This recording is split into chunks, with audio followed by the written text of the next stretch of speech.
Hello and welcome to our kitchen table. I'm sitting here with my wife, your therapist, and today we are again responding to a listener's question about making friends at work. Because making friends at work can be kind of complicated, and or it can be. And this year's theme for the podcast is building community, and one of the places that you might be finding your community is at your workplace. So it's a very specific and unique, friend dynamic for sure. Yeah, and I think that I've made some mistakes in this area that I would love to share so that you can avoid making those same mistakes. And I've also personally found some really beautiful friendships. Yeah. Of people I'm still friends with to this day from jobs I had years ago. So I'd love to share about those successes. Interestingly, you haven't had a lot of clients talk to you about this. Yeah, as we're talking about this, I don't think I've had a lot of conversation with clients about work, friendships, or about an issue that's come up. But I think it's an important topic, and I'm so glad somebody asked the question. I'm glad we get to talk about it. Yeah. So if you have a topic you would like your therapist to cover, email imarriedyourtherapist@gmail.com. And we will cover we'll cover the topic. Another place that people have reached out is on the Instagram page. Yeah, rest in peace. I don't upload anything to that anymore. But I do check the inbox with some sort of every normalcy. Couple weeks you check it. Sorry, guys, I hate being on social media. It's the worst. So, but yeah, if you respond there, I think people have asked a question there and we've answered it too. So. Yeah. So... we also heard from a listener that sometime, and I don't know how many people this is true of, but some of y'all will listen to us as you fall asleep, and to you I'd like to say, snuggle up. Snuggle up. You sleep so well. Hope you are comfy. Hope tomorrow's great. Good night, sweet angel. Good night, prince and or princess. Perfect. Excellent. Well, as always, my name is Price, and I married your therapist. I'm Ash, and I'm your therapist. Let's get started. So, what is our overarching thought, like the thesis statement to the question, what do I do about making friends at work? What do I do about making friends at work? I think what's the guidance on that? Like, what are our thoughts? Well, my overall thought is that having work friendships, I think, can make work a really lovely place to be. It can be a place of community, and it's also a tricky place to make friends. Yeah. Because I think I have some notes here on this sort of thing, but I think it can be relationships that we overvalue or overshare. And it's a unique friendship. They're often friendships that don't outlive your time working there. I think that can be okay. That's fine. That's allowed. Yeah. I think there are two types of friends that we should, and I want to clarify the two. I don't really have a term, but there's the friends that I make, like my friend Ken, who I was friends with him we worked at the same company. We met through that company, and he is like a lifelong friend now. Yeah. He works somewhere else now. I work somewhere else now. We are in each other's lives, and I consider him one of my closest friends, despite the fact that we met as colleagues. We met at work. Yeah. Then there are the people who are too many to count. Yeah. The people I call friends that I've had at every job, that everyone has their friends at their job. That after that job ended, that was it. That was it. Yeah. You weren't really friends anymore because what was... The baseline of your friendship was that you were arriving to do your job every day, and there were coworkers who you got along with and were friendly with. Yeah. And maybe even went out for drinks or something after work, but when you weren't working there anymore, the relationship hadn't eclipsed the job that you were at. I'm trying to remember all the different parts and pieces of it, but I was listening to somebody give a talk on what makes up a friendship, and there were 3 different pillars. I think one was authenticity. I'm forgetting the next one, but one was consistency. And she's talking about a lot of our friendships are just based on consistency. That's what a lot of school friendships are. You see those people every day, and those friendships don't necessarily outlive being at school together. Which is one of the most exciting things ever, because you can be friends with the people you spend time with. Yeah. And that's awesome because that doesn't matter where you move, where you live, what your hobbies are. If you are around people consistently, you will start to develop friendships amongst those people. That is definitely like, I think some encouragement for you is that we have made friends everywhere we've lived. We've moved around a lot. We have moved around a lot. We've been in a lot of different work environments, and consistency is a major aspect of friendship. It's just somebody who's around.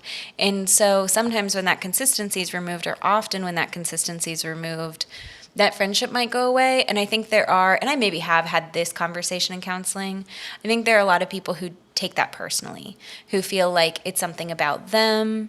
They're not very good at keeping up with friends, or maybe that person didn't really value the friendship. And the truth is that like that is hard, and you're allowed to be sad about it. Right. It is not about you, and it's not about that person not having really enjoyed the friendship. Work friendships sometimes just live within the context of work. And I think that the friends that I've had that eclipsed my work were people that while we were working together, brought into other areas of my life. Mm-hmm. We had similar interests. Similar hobbies. For the example that I gave of my friend Ken, he met you pretty much immediately. Mm-hmm. He spent a lot of time with the both of us. Yep. We started meeting each other's families. And we quickly were spending more time together outside of work than we were together at work. And I think really importantly, your work relationship stayed very professional. Yeah. We had great times together. We went out together. We traveled together.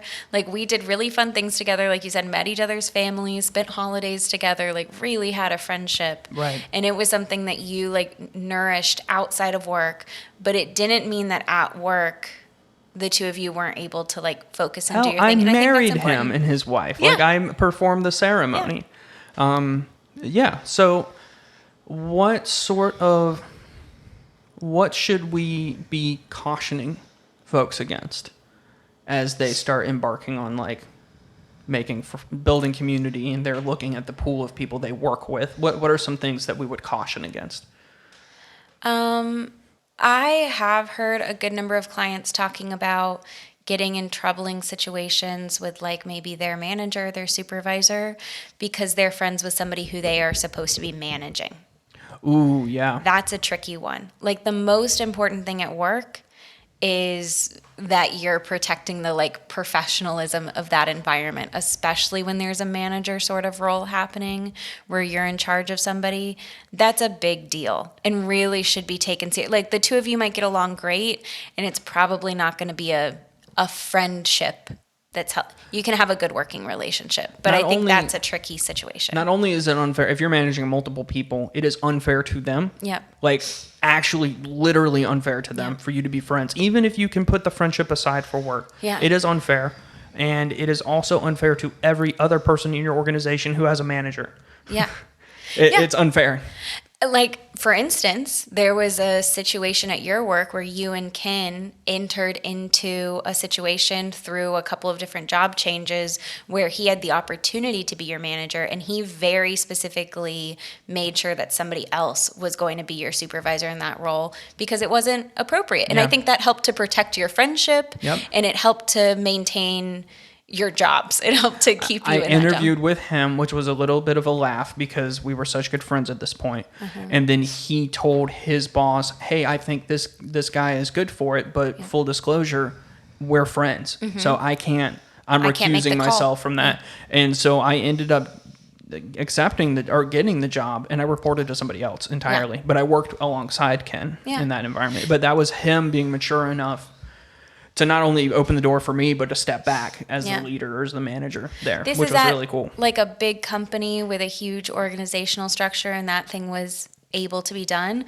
But I also think about you learning that when you had a job being a manager at a pizza and bagel place, and you had to learn, it was one of your earlier jobs in your career, and you had to really learn to that in order to be like a fair manager, you weren't able to be like besties with everybody who worked for you. And in that situation at the bagel and pizza place, I did have one of my childhood best friends come and work for me. And he ended up being one of the worst employees I've ever had. Yeah. He was constantly late. He did a shitty job. He had a Didn't feel bad like you attitude. could tell him anything. Yeah, and I didn't really feel empowered to like deal with that because that was opening a whole basket or a whole bucket of issues with us as friends. Yeah. And it made it very complicated and difficult to deal with. And I ultimately ended up really regretting. Right. It didn't work out work-wise or friendship-wise. Yeah. And that was kind of all tied in. Yeah, I lost him as a friend. Yeah. And he ended up losing his job over it. So those are some early cautions. I think another early caution in looking for friends is that, again, this is going to be a professional relationship. So some things that like might be really important to you, like maybe a sign of friendship to you is that you can really just like spill your guts and tell somebody everything. I know when we were talking about maybe the boundary episode or something, people were commenting on a video and saying like, oh, we were talking about when you're studying with a therapist, how some people take a while to open up. And a lot of people were saying, no, the first thing I do is spill my guts to somebody. Yeah. And I think that's a lot of people. Like you said, that's you. That is not the way that a work friendship is going to go. It has to be something where the two of you, I think a lot of times the foundation is going to be you guys are a good team. You enjoy each other's company. But that's not appropriate in a workplace. You shouldn't ever trauma dump on somebody to the extent, well, let's flip it. If somebody's trauma dumping on me and I hear something that makes me really uncomfortable and really inappropriate, I still have to go to work. Yeah. And now I get to deal with that. Now you've put that on me as well. Yeah. That's not fair. Right. That really complicates things if there's a falling out and the two of you need to work together.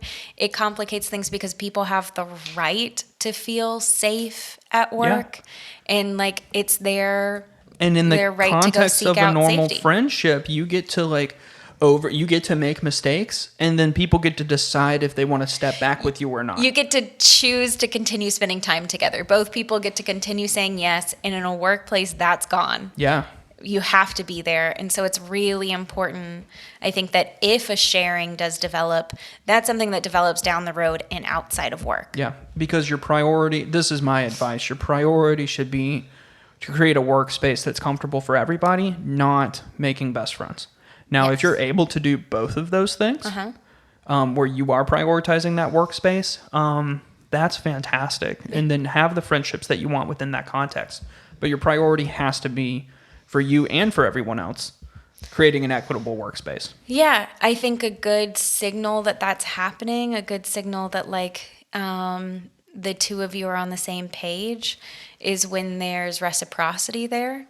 Like you're seeking out this person, you're walking over to their desk, or you're, volunteering to go stock the stock room with them or do whatever. You're spending time together, but they're also doing the same thing with you.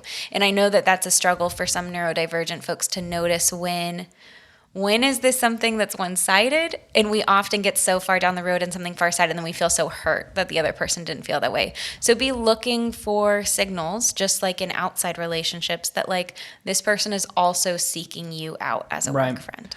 I just think that sometimes for some of us, and this has been true of me in the past, that when we moved to Chicago suddenly and abruptly and we didn't know anyone there, the only people that I was interacting with on a regular basis were the people that I was working with. And it was really hard for me. And I didn't spend half the time building new friendships with folks, with people outside of work, that I did trying to build friendships with the people at work. And it's so much harder.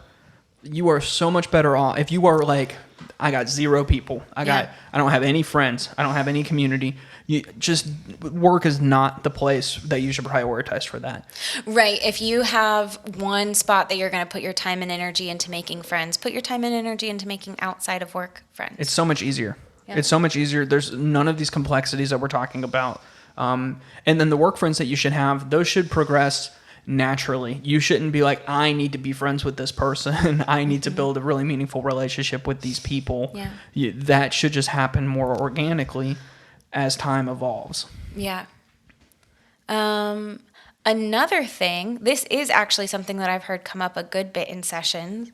I think that it's common to start off a work friendship because the two of you are mutually complaining about where you work. Ooh, Now that's going to be... Oh, that's so good. On the one hand, I would love to hear your insight on this, but on the one hand, that makes sense. A lot of our shared bonding is like...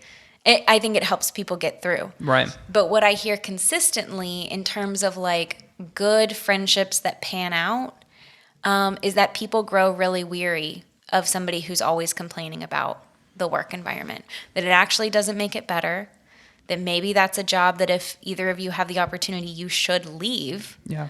And that people start to want to be around people who, even if it's a bad situation, are able to help make the best of it. You know, okay, let's get through this together. And that people are looking for positivity in friendship. Yeah. In fact, that's maybe the third pillar that woman was talking about, is that there's something that's positive that's happening there. Misery does love company, but that's not something to build a friendship on, you know? And also, like, if your favorite coworkers are people who only talk shit about where they work, is that take a step back. You don't have to love where you work. You might actually hate it. Yeah, that's fair. But take a step back. Like, is that helping you at all? Like, are you benefited by that? Would you only want to be friends with somebody who talks shit about the shared interests that you have, the thing that brings you together? Would you be friends with somebody who only wanted to talk shit about things? You know, I don't think so.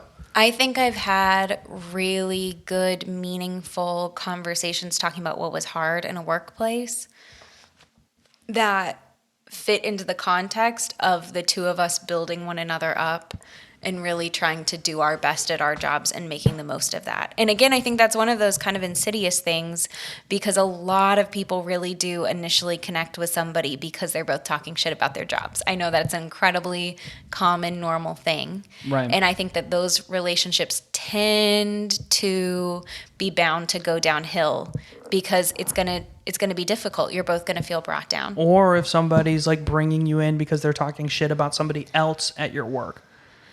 Let's be very careful about that, y'all. Like, if your coworker is being friendly to you on the basis of talking shit about another coworker, I've got bad news for you about that coworker. They will talk shit about you in the drop of a hat. Right. They're doing the same thing behind your back, or they will. Or they will. Yeah. So it's okay for somebody to be like, really, somebody's being a fucking asshole, and you can talk about that with a colleague. Like, that's human and that's fair. But if that's like the basis of your relationship, that is a person who is actively doing that or will do that to you. I promise. Also, that sort of friendship is a direct line to be brought into workplace drama. Yeah. Y'all, don't do workplace drama. Rise above. Stay above it. And that's from the king of workplace drama. It's only caused me pain. Drama. It's only caused me pain. It will eventually come back to bite you. I think a lot of the times when you get really involved in workplace drama, you end up at some point being pinpointed as somebody who's a part of that stuff. I think you're going to have a harder time in your own job because of those things. I think you'll end up taking the fall at some point for something. I think there's a cool thing about being friends with people at work. And this is how I feel now. This is what I'm trying to live into now. And I'm not perfect at it. I'm very cognizant of the ways that I'm failing at this, but my overall effort is to be friends with everyone that I work with. I am endeavoring to learn the name of everybody on my floor in the office. Which is like hundreds of people. And it's going pretty well so far. I'm trying to be like positive. I am so much better at my job when the people that I work with like me. Because they're more likely to help me with things. Excuse me. And so my encouragement to you, listener, is to endeavor to be friends with everyone that you work with. And that's just an office thing. That's just a positivity thing. Yeah. That's just hey, we're here. And while we're here, we might as well enjoy ourselves and get along, because that just makes a more positive environment for everybody. Yep. Don't be bothered by other people. Be like unbothered, unflappable, you know. Seek out the things the other person does well and call those out to them. Yeah. You know, if you're going to talk about somebody behind their back, make it positive. Be sure to be known for praising your colleagues to their face and behind their back. Be that person in your workspace. But you have to have a support network in order for that to happen. That's because true, if I have a colleague that I need to complain about, Ash is the person who's hearing about it. You're the one hearing about that. It's not that you're not allowed to complain or have somebody who really gives you a hard time at work. It's that at work is not the right place to really connect with other people over complaining about. And I don't want to do that to my coworkers either, you know. But I have friends. I am building community. I am building friendships. I have family. I have people in my life. So I am not at work looking for friends. Yeah. However, I do endeavor to be friends with everyone I work with. Like friendly. Friendly, yeah. And I think that you've built good connections out of that as well. But just think about this. If you were laid off today or tomorrow at your job, God forbid, that is something that can happen to any of us at any time, right? Or for the most part. There are very few jobs that are like protected in the United States. But for the majority of us, we could be laid off for any reason at any time. Who would still be your friend at your job as a result? Who would leave their job in solidarity with you if you lost your job? That would be an insane thing. You shouldn't expect, you would, like, don't ever ask that of anybody.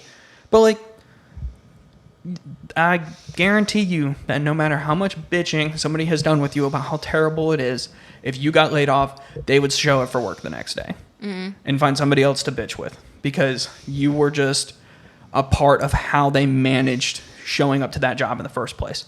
I think that that's the difference, right? You weren't necessarily a friend to that person as much as like, I am endeavoring to make this workplace livable for me or more enjoyable for me. And that's totally fair and valid. But I'm very aware, despite the fact that my team at work right now is amazing and they're all super nice to me, I think that most of them who I have great friendships with now, I wouldn't hear from them. I wouldn't talk to them. We wouldn't organically be meeting. It just wouldn't happen. And that would be totally normal and appropriate and fine.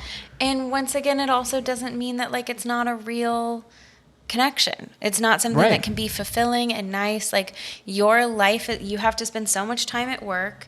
Your life is better for being friendly with people at work, for having good connections with them, for knowing something or two about them that you can connect with and talk about.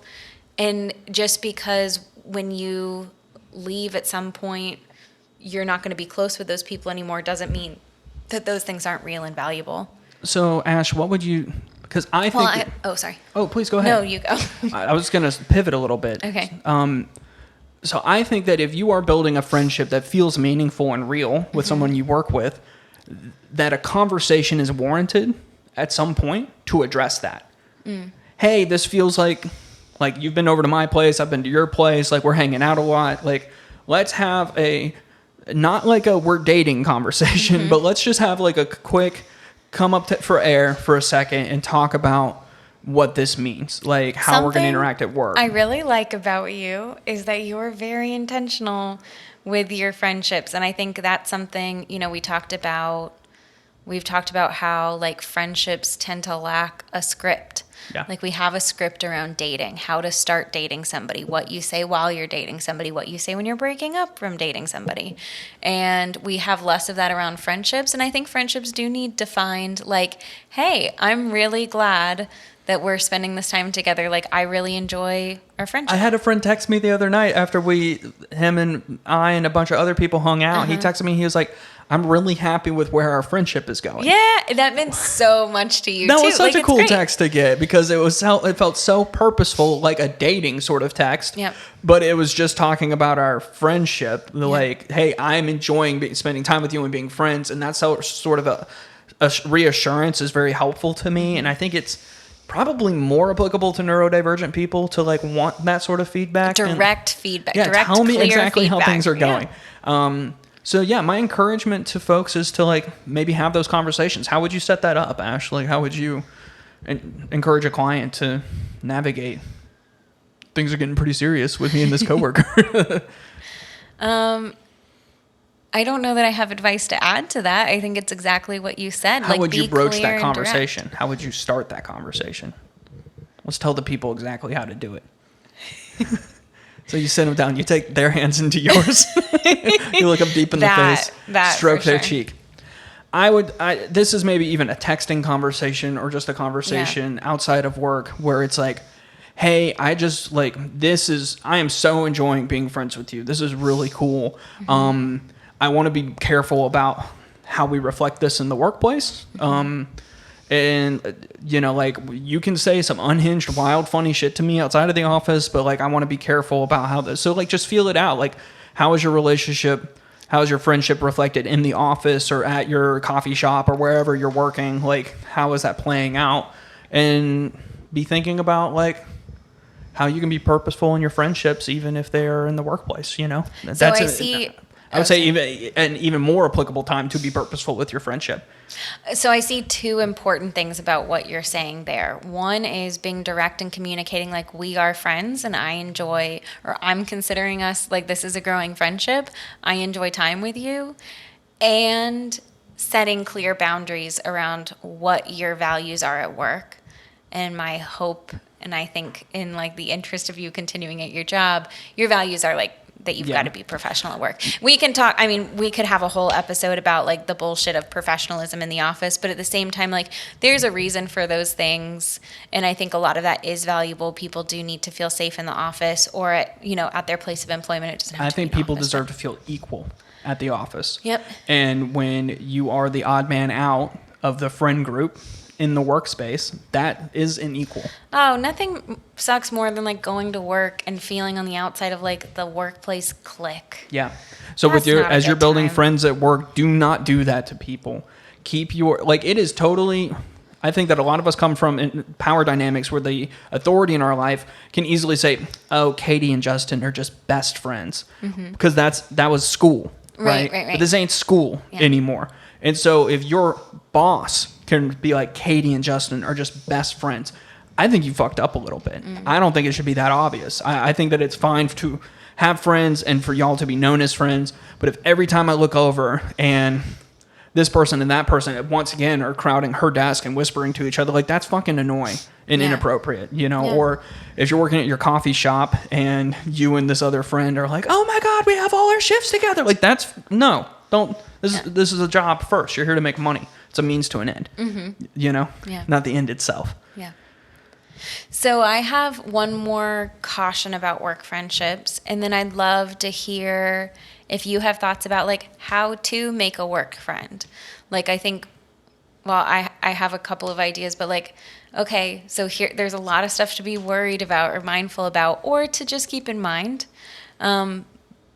But also, like, how do you do it? How do you start a conversation with somebody? How do you become workplace friends? My other caution, and another conversation that I definitely do have in session, is that a lot of people will stay at a job because of workplace friendships longer than they need to.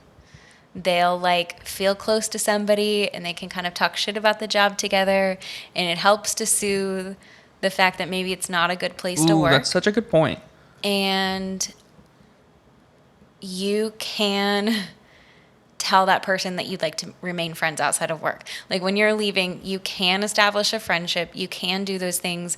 But it is much, much, much more important for your mental health that you do not overstay a job. And I think most people, you and I both certainly have, overstayed jobs because we felt like we owe it to our team.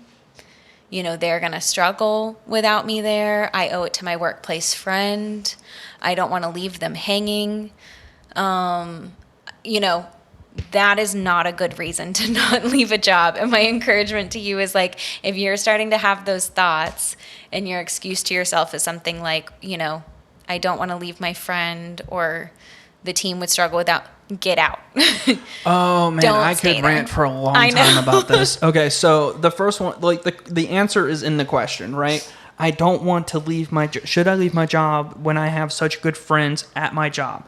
The answer is in the question. If they're not still going to be your friends after you leave your job, then they're not really your friends. They're just friendly coworkers, right? So leave the job, right? When they get to make a say, or when you should let the people in your life make an active say in your career, is when they are contributing equally to your bills. Right? Does your friendly coworker pay your rent? Yeah. You know, are they helping you buy groceries? Because if they're not, then they really shouldn't factor into the decisions in your career. So either you are worried because you're going to lose the friendship because it's just a friendly workplace connection and it's not a real like outside friendship. Yeah. Or it's a real outside friendship, and make a plan as you're, day you leave, text that person and say, hey, I've really enjoyed our friendship. I'd love to make a plan to get together, and set off immediately again to retain that like consistency of your friendship. Start making a weekly plan with them. Tell them you enjoy their friendship. Make a plan to hang out with them. Leave that job. Yeah. Get out. I had a buddy that I worked with for a long time. We were like desk mates almost, and we had the same, like very similar jobs. And he was in his 40s and had like a daughter in high school, and I was in my early 20s. But him and I really hit it off. He was my buddy. Like we hung out together. Yeah. We went and got beers after work all the time. Like we spent a lot of time together. We had nothing in common. There was no common ground for our friendship other than the fact that we genuinely enjoyed each other's company and we had to spend a lot of time together. Yeah. When I was no longer at that job, I was no longer enjoying that friendship with him. He's out there. I think so highly of him. If I got to see him tonight, we would hit it off like nothing happened. I'm sure of that. Yeah. But he was not... and we did commiserate about some things we didn't like about a job. We did spend some time talking about those things, but like those things fade away almost immediately when you're not there anymore. Yeah. I want to touch on one other thing you said briefly, which was I don't want to leave the job because I'm afraid what it would do to my friends. Like the team really needs me or whatever. The team really needs me. Okay, y'all, let's all take a deep breath. Okay. It is your job's your company, your team, your manager, your job is responsible for making sure that your role is that you are replaceable, because anything can happen, right? So if you think you're the one holding your team together, 90% of the time when I have heard people say that is not the case. That is not true. They like to think that that's true, but the team can absolutely limp along until they find your replacement and be back to and it business. Is their job. That is their job. That is their concern. That is their worry, right?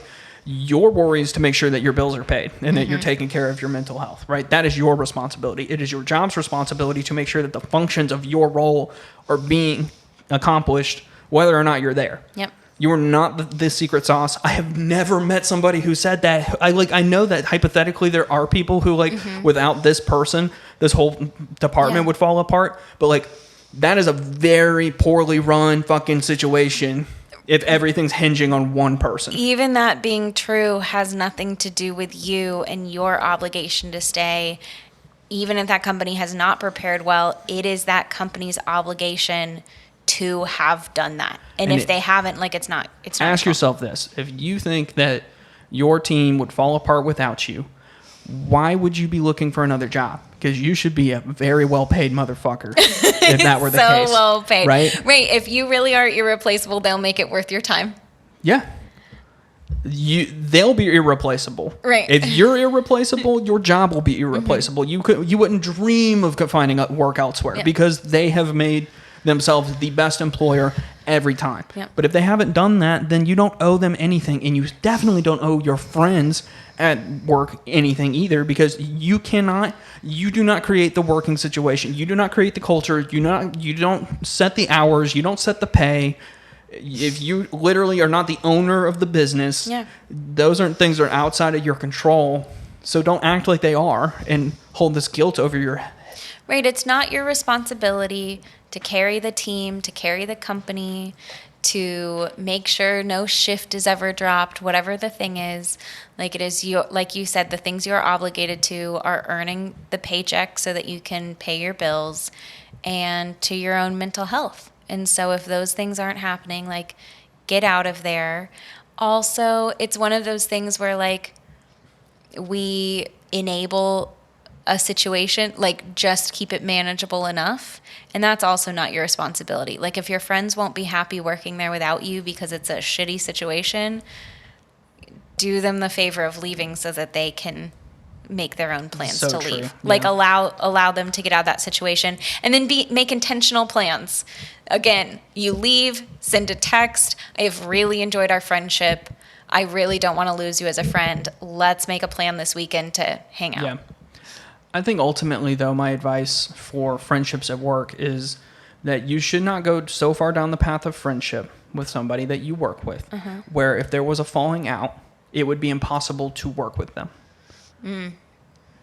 That's about that, like that's in part about that, like unloading on somebody, really like sharing everything ever. You don't want somebody to like know all of your deepest, darkest secrets and have a potential. Because that's the thing about being like, to build a friendship, you have to be vulnerable, and to be vulnerable means that I'm sharing information with you that could be turned and used to cause me great hurt. And to be vulnerable means we get to keep like consenting to be in that relationship. It doesn't feel good to be vulnerable with somebody who can't leave. They can't walk away. Yeah, they like work with you. The beauty of vulnerability is that person continues wanting to, like, we stay in friendship. I'm all for intentionality in relationships. I'm like, that's really my shit. And I think a work friendship has to just happen organically. Like, you can't be purposeful with it. I think you can reflect on where you're at and talk about what that means and set some guidelines. But like, you can't be like, I choose you. I want to be best friends with you, and I'm going to be purposeful to spend all my time with you and figure out what your interests are and make them my interests and co-op your whole fucking identity so that we can be best friends because we work together. And I listen to this. If you love the people you work with so much, it is because you spend time with them. I've got great news for you. If you find other people to spend time with, you will love them too. You will love them too. That's fucking great. That's actually really cool. Good things about workplace friendship, and then I would like to talk about tips about how to build workplace friendships. Cool. Like, okay, Ashton Price, I've heard all of the reasons why I should be very freaked out about this. I'm kidding. You'll be fine. But like, how do I do that? Oh gosh, what was the one thing? Oh, in building community, work is a really, really beautiful area to have intergenerational friendships. Ooh, yeah. I think something that's been most beautiful about some of my workplace friendships is that I'm not specifically just friends with the people my age, but like I'm a front desk receptionist, right? So I was like bottom of this company structure. I don't think, I was like, I didn't have any of the, hierarchy that a lot of I like the bottom of your structure. Oh, thanks. Your feet are really nice. my best asset, really. So it's not as though I was like on a team with these people. I was kind of unto myself at the front desk. Right. But oh my gosh, over lunch, like, and now we can head into maybe like tips for building friendships. Asking to go sit with people at lunch. Hey, what time are you taking your break? Do you want to sit with me at lunch today? That is a great way to start establishing connections. And I was getting to talk with, specifically my workplace relationships were with other women who were 20, 30, 40 years older than me. And it was a beautiful place for community because we had just moved to Chicago. I felt so like alone and isolated. We were away from family. And I was getting to hear from these women who had been doing relationships a lot longer than I had, who had been in an office setting for longer than I had, and who had tips for how they got to the places they got to. I think so intergenerational friendships and relationships, I think, are a really good benefit of being in a work environment that can be harder to find out in regular life. Right. And those were really beautiful friendships. Other things about that, making work friends, asking people to take lunch with you if that's something you're able to do at your job, or to spend a break. I'd love to chat with you. I'd love to get to know you more. Asking them for their advice, how they got to where they are, if they're doing something you admire. I think you have made a lot of friends with people who worked at more senior positions and going like, I really admire the thing that you do. Can I hear more about that? That sounds so kiss ass, but I only do it when I mean it. When you mean it. Yeah. I mean it genuinely. Yeah, not as like I'd like to suck up to this person. To advance your career or some bullshit, right? it's a cool place where you might have exposure. You know, if you're working at a coffee shop and you've just come on and somebody's a supervisor, maybe that's a position you aspire to one day. You'd love to know how they set themselves apart and got to become a manager or supervisor. In a big office setting where people are doing different roles that you're interested in, getting to ask them about their career and how they got there, how they manage their like work-life balance. Yeah. I think curiosity about somebody is a really, really good way to start a friendship and to start a workplace appropriate friendship specifically. Asking them about that arena. What other tips do you have for making friends? I have a couple thoughts. Like, if you ask somebody how their weekend was and they share information with you, like make a mental note of the things that they're interested in and follow up with them. Learn people's names, especially like if you're like me and you work in a large office environment. Like, learn people's first names. It takes when somebody introduces themselves to you and you remember their name, it takes them aback and they like you. Yeah. And that's really weird because they don't really know you. They just know that you know their name and that ingratiates you to them. That's awesome. If somebody tells you their fucking kid's name, write that shit down.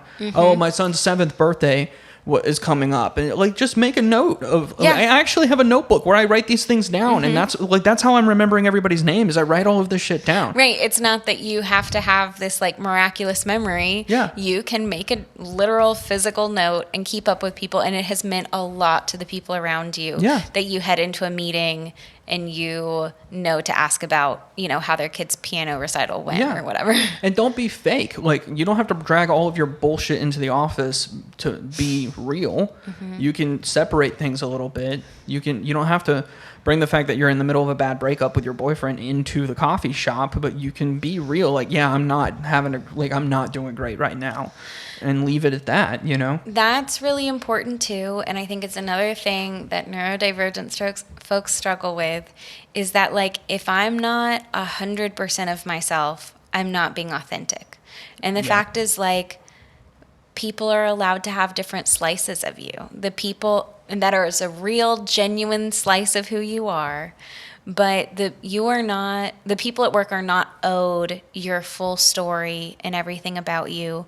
You're allowed to show up and tell them, you know, a couple things about your hobby and then ask them about theirs and leave it at that. Yeah. I think your goal in the workplace should just be to create a friendly and positive work environment for yourself. I was going to say positivity, I think, is another tip there. Like, being somebody who is positive is going to draw people to you in the workplace. I think that when people are upset with things at their work, there's so frequently like objective, miserable things that we deal with in our jobs. But I think a lot of we have a huge say in how we perceive our jobs, and you can try to create a work environment that is create a job that you want to go to, and you get a say in that. I'm not saying you get 100% of the say in that, but you do have a seat at the table of like your job and like how you view your work. Yeah. So make a positive choice, and people will be drawn to that. What would you say to somebody who like wants to date somebody that they work with? I think that's tricky. I think that can vary so much in different jobs. I think there are an awful lot of people who've like met their partner at a job, and that's great. But in general, do not go into your job seeking to date somebody there.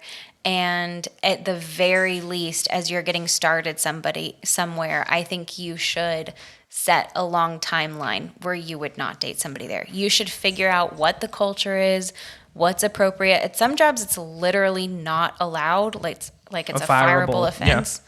Yeah. You should take time to get established at that job, to show the sort of employee you are. And then if it's something that's appropriate in that environment, maybe you date. And if you're listening to this and like giving your partner who you work with the side eye, I'll just say this. You and I worked together. I mean, this was years into our relationship, but we worked together briefly at the same restaurant. And I don't think anybody there except the manager knew that we even knew each other. It's not that we were secretive about it, but we were friendly, like the same level of friendly with each other as we were with everybody else. It's not everybody's, I don't want to be exposed to like PDA at work. I don't want to be on the middle of somebody's relationship at work. Like, that's not fair to the people that you work with. It's not fair to the clients or customers or whoever's frequenting that spot. Like, yeah, it's good to leave that stuff outside. Yeah. I think all of us have been the lonely kid at the lunchroom at some point in our lives, and in varying degrees or in varying ways. Put yourself in that person's shoes when you're making these sorts of decisions in the workplace. Are you being inclusive of everybody? Is anybody getting edged out? And like literally everyone is. If you're kissing your boyfriend who you work with, you know, everyone's getting like edged out a little bit. So you should kiss everyone you work with. Kiss everyone at work. That's another one of those things that you guys need to have a solid plan together about what you would do if you broke up. Is somebody going to lose their job over that? Are you going to be able to continue going to that job if that happens? I didn't even think about that. Like, that's such a... Y'all so immature right now. If you're in this situation, why are you like this? If you're at work and you're developing a little bit of a crush on somebody, that's pretty normal. I would start thinking about what is it about this person that I'm liking so much? Uh-huh. And then I'd like name those as traits and go find somebody like... Because trust me, you are drawn to these people because you are spending time with them. The consistency and exposure to somebody. Yeah.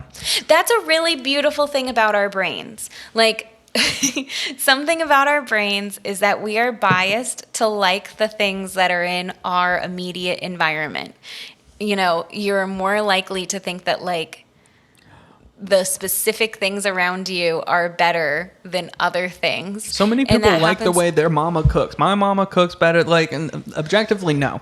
Not everyone's mom is the best cook in the world, right? Like, you liked the things that you were exposed to, and that's beautiful. That's really lovely. It's so good, and that means go expose yourself to somewhere where it would be appropriate to date somebody. Don't expose yourself somewhere where it would be appropriate to date somebody. Expose yourself to... Oh, fuck. Sorry. Don't do that. But what I mean by that is, like, go find a local, like, I'm trying to remember what they're called. Brothel? Yeah, that. Go expose brothel? Yourself at the local. Okay. No, what I mean is, like, go find a local, like, club team you can join and get to like play a sport you used to love with other people. Go find people who are doing the things you already like, and you will start to grow attached to those people, and they will start to grow attached to you as you are there consistently. Yeah. Work isn't the only place where that happens. Work is a really, really tricky place for that to happen. Go put yourself in another environment where you can allow that same effect to take place. I think a lot of people, me included at various parts of my life, are like, why don't I have more friends? Let me get back on TikTok. Keep scrolling. Where are you hanging out? You got to get out there. As much as that sucks. If you're looking for a group of friends who are just comfortable to come over to your house and watch TV with you, because that's what you want to do anyways, but you don't want to do it alone, I'm sorry. That doesn't start with people showing up at your door in their PJs, ready to like eat snacks with you and hang out. Like, yeah, you've got to get out there. Yeah. So ultimately, I think what all of this boils down to is that being friends at work should be happening naturally, organically, because you're bringing that positive energy for yourself into your workspace, and you are just trying to thrive at your job because it is your job, and you want to thrive at the things you spend your time with, and as a natural consequence of that, you will start building friendships with the people that you work with. And at a certain point, those friendships might start to eclipse that I'm friendly with the people at my work, and this person is somebody I really want to be friends with, at which point maybe a conversation is warranted to talk about what that might mean. I know that like Ken and I definitely had conversations about how we would interact with one another at work. Not that it was like top secret that we were friends or whatever, but we were just very purposeful to like include other people in our friendliness, and it wasn't an exclusive sort of thing, but we did enjoy like a friendship that existed outside of work, and that became its own living, breathing thing. And then when we no longer worked together, we were still friends. Yeah. But then all the other people that I consider myself friends with, I haven't spoken with since I left that job because I'm not working with them anymore. And that was the basis of the friendship. So I think that it just requires a gentler touch. And if you're really looking to build community, that should just be organically happening in the workspace. And you could be way more direct about it in other parts of your life. Yeah. Yeah, I think that if you only have a limited amount of energy to make friends, please spend that energy outside of work trying to make friends. Get yourself involved in something where you get that same consistency. You get to join a dance class, join whatever. Like, go find something Go in to your a board area. game, a small Libraries business. constantly host free events, not just book club things, but other things. I think like you can look up stuff in your own community to go be a part of. I was going to use the word expose again. Don't do that. To go be involved in. That is a good place to meet people. Volunteering opportunities, that sort of thing can be good. But if you have a network of people in your life, if you have a support system, yeah, the things to do at work are to be somebody who's a positive influence, be intentional in the way you remember things about other people, be curious about them, and again, stick to curiosity about professional stuff, about their hobbies and interests, about their job and their career and how they've gotten there, less about their personal life. And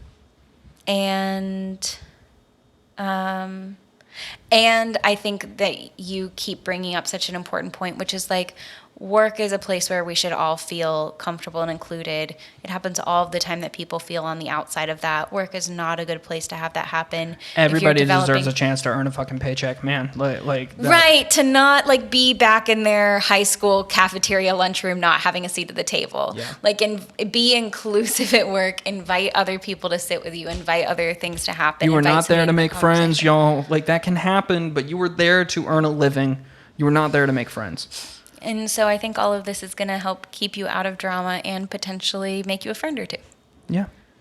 Any other thoughts for us? Keep reaching out and asking for stuff. I love getting to answer a question for somebody who's a listener. You know, you all have invested in us. We love investing back in you and getting to spend an episode doing this.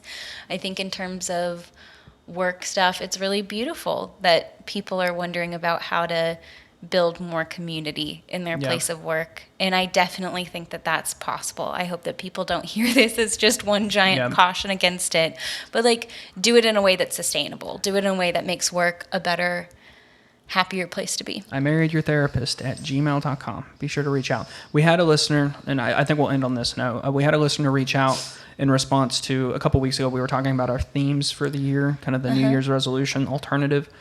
And she was letting us know that her theme for the year is perseverance. And especially in light of, I think she has a young child who's having health issues. And I'm not bringing this up for any reason other than to say, you're on my mind. I've been thinking about you. Yeah. You're on our mind. And it meant so much that they reached out and shared all that. But I've been dwelling on the theme of perseverance and what that might mean, especially in light of something that must be incredibly difficult. And persevere, my friend. You've got this. They were also challenging themselves to like go. I'm not wanting to share too much about the message, but they were like challenging themselves to step outside of their comfort zone and do other things in the theme of. I think it was such a beautiful theme. Yeah. So yeah, still we'd love to hear your themes for the year. And we're really glad that you shared. That was lovely. It's been on my mind too. I'm glad you brought it up. All right. Well, Ashlyn, thank you so much for your time today. Price, thank you for your time. And we will see you next time on I Married Your Therapist. Cool. I think I always close with nice. I think if I were to have to go back and listen after every single episode, I've been like, nice. So I'm sorry, guys. Like somebody says 69. Nice. Nice. Nice. Yeah. Yeah, that's my whole conclusion to this whole thing. Yeah, you're autistic. You script. It's fine. Very true. Extremely true.